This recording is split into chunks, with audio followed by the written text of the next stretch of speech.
Yo, what is poppin' YouTube? Dom Richie here, back on the Shuffle Squad YouTube channel, and today, of course, I'm joined by two very special guests. We got Celebrations Reshiram and Celebrations Zekrom. They're here. They're pretty gangster cards. I think they're really cool. They were the first full art cards to come to the Pokemon trading card game, so that's always pretty cool. So that's why they were included in the Celebrations set. I'd also like to give a special shout out to Travi Patty over there, so that's always a neat one. And as per usual, we are going to start off alphabetically in this tier list with Arc-Char Cadet. And Arc-Char it's an interesting deck right now in the sense that, like, if you hit good matchups, I think the deck is actually well positioned. As long as you're not hitting those turbo matchups that are just bopping you right away, as long as you're not hitting Chien-Pao, I think you're probably good, right? In a sense that, like, I don't think the deck is super copium right now. The whole format is matchup roulette, so playing a deck that loses to the turbo decks, like, it sucks in the end because the turbo decks are probably the biggest decks, but I think you stand a good enough chance against everything else that it's probably fine. And a deck that, like, also is kind of matchup roulette right now, which might be becoming a more poor play, is Blocklax. I'm putting Blocklax in B just because, like, Ancient Box is getting bigger, and that's a near auto loss. Roaring Moon's quite a bad matchup. Lugia is obviously an awful matchup. Iron Thorns is a bad matchup. Raging Bolt can tech for you, and it can be a pretty hard matchup. Like, it's just kind of not the best time to be playing block. But that being said, a good block player will always beat a bad, like, Raging Bolt player or a bad Ancient Box player. Like, it's just easy to pilot. It's like, a lot of people say it doesn't take skill, but it does. And like, resource management is important, and I think block is it's positioned okay. Obviously it didn't do well at Worlds, but I don't think that's always a good way to base how good a deck is, because Worlds is the most high caliber players, right? And we obviously don't have that at every local, at every cup. But like, I think in general block is fine. I don't think it's great, I don't think it's horrible, but I think it's just a fine deck. And Chien-Pao is kind of in that same tier where, like, if you've been riding Chien-Pao for months, yeah, just play Chien-Pao, because if you know how to play it better than any other deck, it's probably good. You take a couple rough matchups. The turbo decks aren't great, but I think in general, it's like, it's okay to be playing Chien-Pao right now, especially if you can have a one prize board state on your first turn. They take a one prizer, you take a two prizer. That's always pretty solid. The only issue is Miraidon has the ability to Iron Hands you, so that kind of feels poo-poo, but that's okay. Another deck that probably isn't greatly positioned is going to be Lost Zone Box. And the reason I'm saying that is, like, Gyurem is really tough to deal with. Iron Hands is starting to run rampant again. Regidrago is just not a great matchup. Like, in general, Ancient Box is on the rise too. There's just not a lot of things that I'd want to play Lost Box for, right? And you're just kind of getting bopped by all the popular decks in the format, and that's just not ideal, right? And the next deck is Gholdengo. Now, the reason this tier is no longer D tier, it's Gholdengo tier, is that I've decided, like, all these decks are pretty solid, okay? Like, with the exception of maybe Okidogi, maybe Dipplin, like, every deck here is okay. But, like, Gholdengo tier is, like, this deck, like, people are way too faithful to this deck, right? There's clearly a better deck than this, and people still play it, okay? And Gholdengo is kind of one of those decks, and we'll get to 2 or 3 more of those decks. But, like, Gholdengo is, like, so many people swear Gholdengo is BDIF or Gholdengo is beyond viable when it's just not. I think Gholdengo is good, okay? I don't think Gholdengo is a bad deck at all. But what I'm saying is, people put too much faith in Gholdengo. They care too much about Gholdengo in the same way that I used to post about Raging Bolt, right? That old Raging Bolt would have been put in this tier. Gholdengo is probably a mediocre deck. Okay, it's probably like a D tier deck, right? It's probably like, it's okay, you might win a league challenge with it, but, like, you're probably not doing amazingly at regionals and stuff with it. There's just better decks to be playing. So that's what the Gholdengo tier is. Dialga is another deck. Dialga's probably just C tier right now, in a sense that, like, Dialga always has the ability to have comebacks with Star Chronos. Metal Blast is an okay attack. Like, it does a lot of damage if you get a lot of energy on. Dialga, like, their Chien-Pao's not huge, so Dialga isn't great into that. You do see a little bit of bad matchups coming from the turbo decks, but if you can hit a key Star Chronos against the turbo decks, it's probably pretty good. Like, there's a lot of reasons to be playing decks like Roaring Moon and Raging Bolt and stuff, and not a lot of reasons to be playing a deck like Dialga. And Dipplin's kind of in Gholdengo tier. A lot of people swear Diplin's good. I've always sworn Diplin was an okay deck. I don't know if it's actually viable, but it seems okay, right? Like, the deck, I don't know, it beats the turbo decks at least, but like, you're probably losing to every other deck in the format. Gardevoir seems okay as well. Maybe I'm just a Diplin believer though, or a truther. I guess we'll never know, but I guess all the Goldango stands can say the same thing. And now for the first A-tier deck of this video, that is going to be Miraidon. The reason I'm putting Miraidon in A-tier is I think out of all the turbo decks, okay, or not all of them, out of the big three, okay, the big three are obviously Miraidon, Raging Bull, and Roaring Moon. Right, Okie dokie cool, but is it really viable? Probably not. Out of all the big three, I think Miraidon is the most flexible, okay? And I was actually chatting with, like, Cal Connor and a couple other people last night about, like, and Josh Frank too, about, like, what turbo deck is the best, okay? And we all actually had a different answer, but we all had different reasons. And right now, it's like, Miraidon feels like it has the best chance against like single prize decks. Miraidon feels like it has the best chance against Gardevoir, the best chance against Lost Zone Box, but it feels like it has the worst matchup spread when it comes to decks like Raging Bull. Like, you're probably not beating Raging Bull.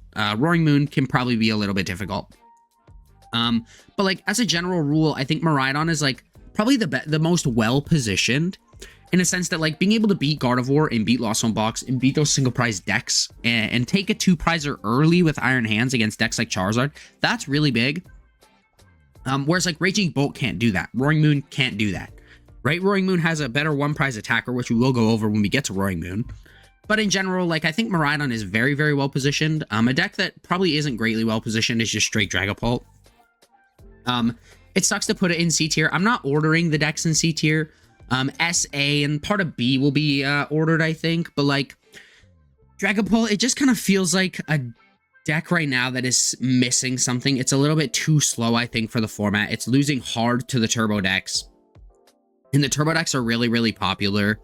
Like, you take a good Ancient Box matchup, so that's really cool, but like, the fact that you have to wait probably 2 turns to set up your attacker is not ideal, especially when people are playing like Pokemon Catcher. Like, if turn 1 you go attach Fire Energy, pass, and then they go Pokemon Catcher, you've now got 2 turns of attaching unless you are playing either the Xatu engine or you are playing Neo Upper Energy, which I know most lists are playing Neo Upper Energy, but I've seen some lists play neither, and that just seems a little wacky to me. It seems like it's just a little slow. It's probably not efficient to play right now.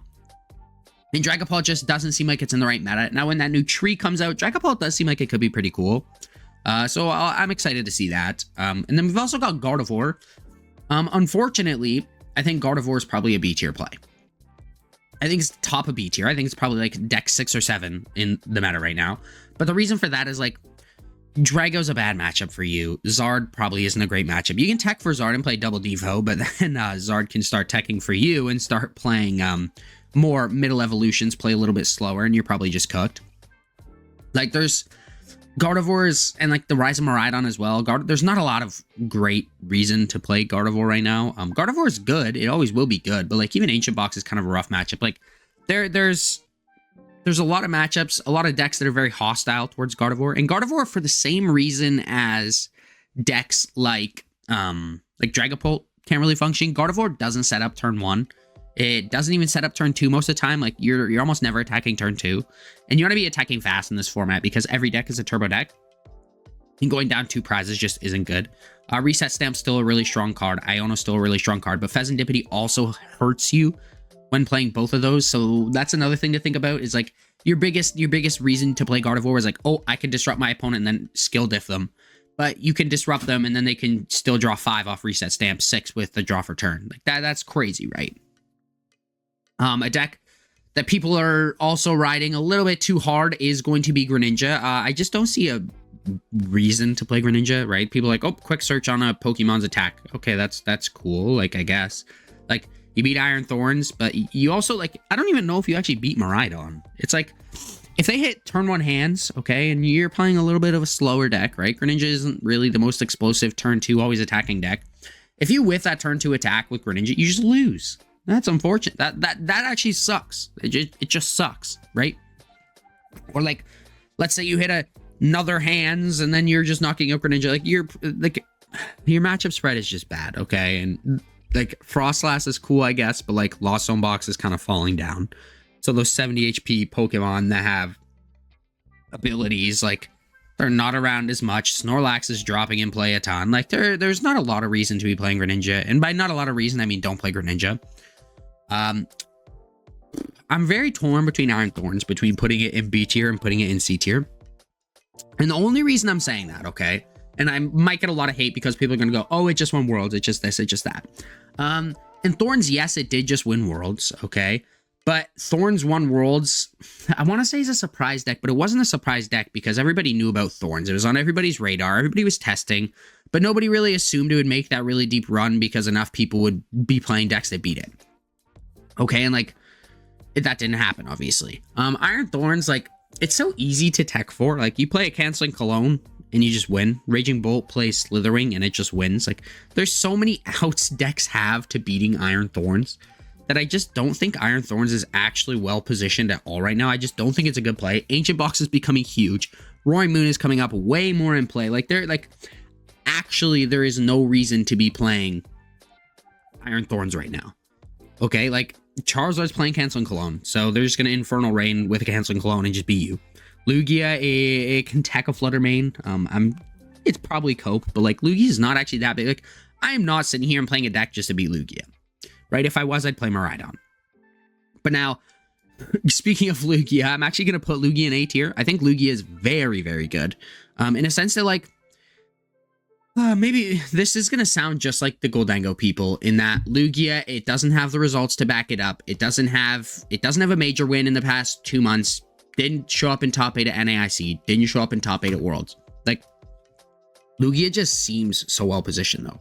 And like, it made top cut at Worlds. It just lost in the 8-9 game, right? But like, Lugia feels so well positioned to do everything. Like, you can beat Charizard, you beat the Turbo decks, you can beat, well, Miraidon's kind of tough. You can beat like every deck. I don't know why Lugia just doesn't perform. I guess its biggest issue is itself.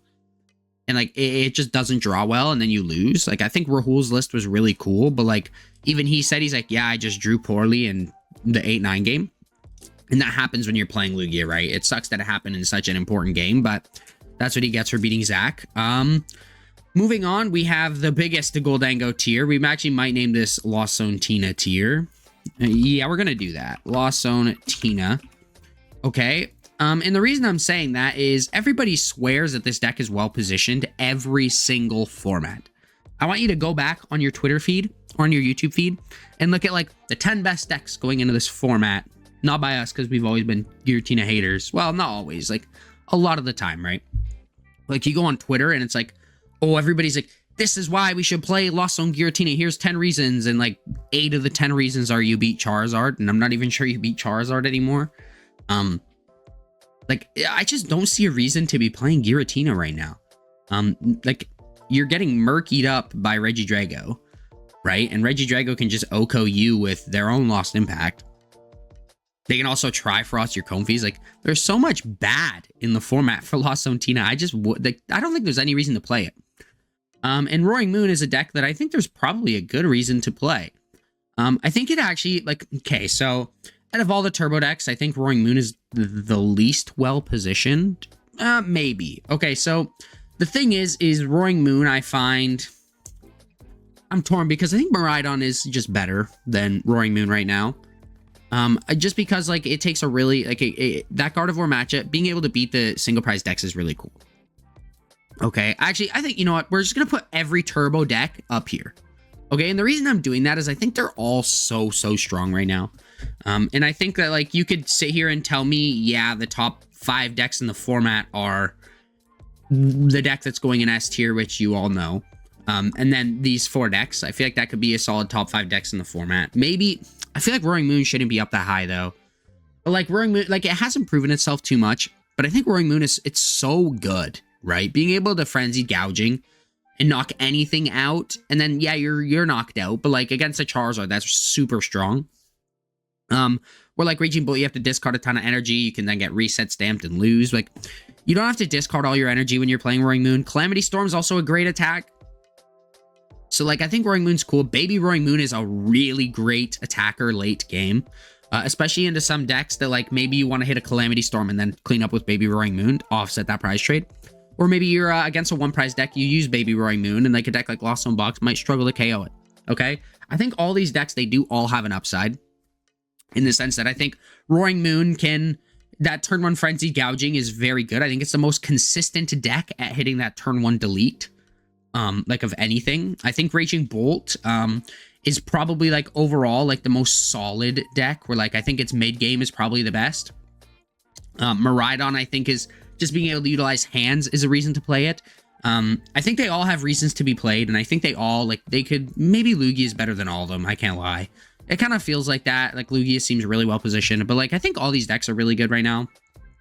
Another deck that's up really high, I think just below Gardevoir, is Ancient Box. Ancient Box takes a lot of really, really great matchups. I did just win a challenge with Ancient Box, and then I am recording this video, so I might be a little bit high on Ancient Box, but like Ancient Box feels really, really good. In a sense that, like, beating the Turbo decks is awesome, okay? Miraidon is the only deck that stands a chance against Ancient Box. Every one of the other Turbo decks just loses to Ancient Box, like, horribly, okay? Like, if you should never beat Ancient Box's Raging Bolt. You should never beat Ancient Box's Roaring Moon. Okay? And Ancient Box takes, like, a good matchup spread. Like, you're beating Gardevoir. You're beating Lugia. You're beating Roaring Moon, you're beating Raging Bolt, you got a 50 into Miraidon, you're beating Regidrago, like, you're beating so many of the top decks. I genuinely don't think there's been a play that is as obviously good as Ancient Box in a long time, right? As like, this deck might be 5 to 7%, but I think it's like a very solid 5 to 7%. The deck has some consistency issues. Obviously, Stamp hurts, Iono hurts, but you can get over those if you want. Just play Pheasantipity, and I'm sure you'll be fine.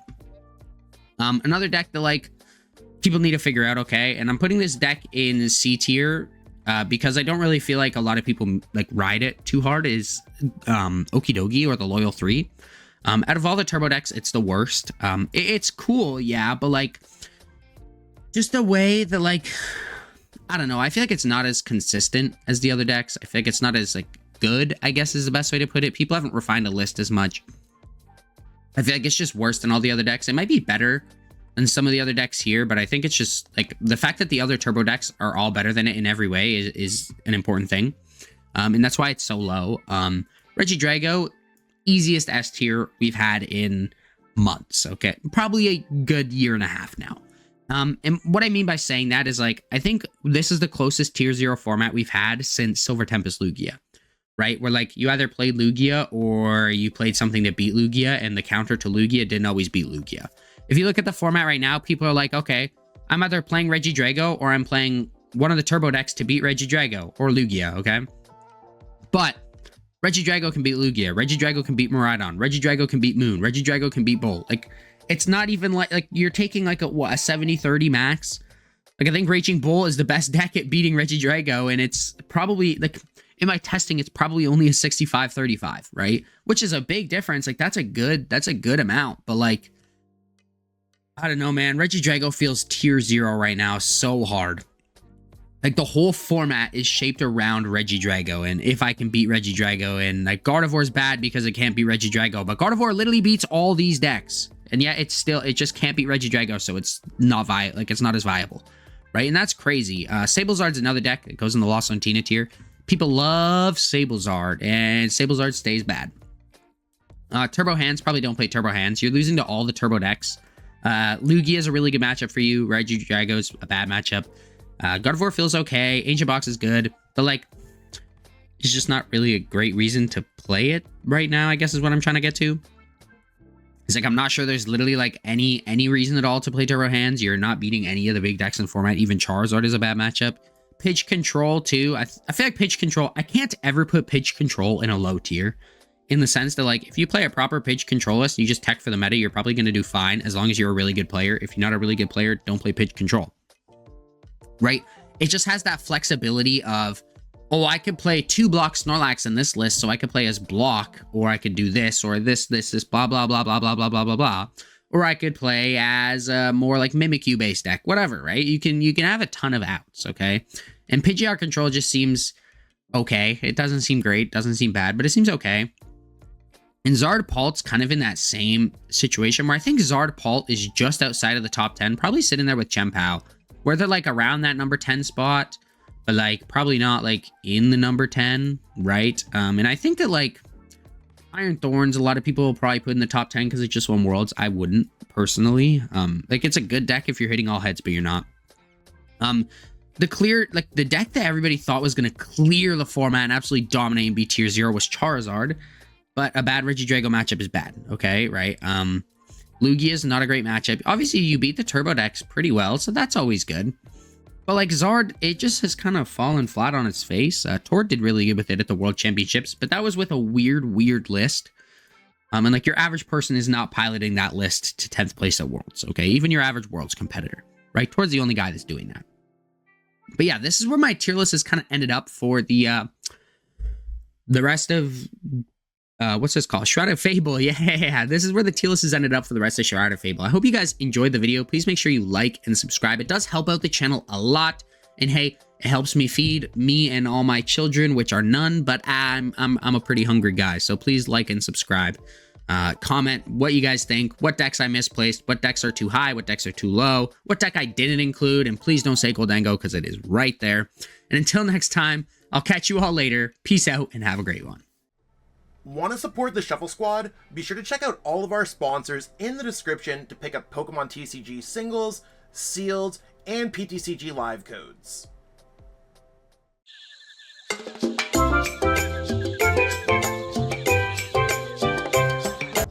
You made it to the end. Thank you so much for watching this entire video from the Shuffle Squad. Honestly, from the bottom of our hearts, we appreciate each and every person that supports our content, watches what we have going on every single day, every single week, even from time to time, and continuously allows us to have a forum to project our creative content towards the Pokemon TCG community. So if you haven't already, be sure to give this video a like, subscribe to the channel, and even leave a comment to help boost the YouTube algorithm. That being said, we'll catch you with our next video. Thanks again. Take it easy.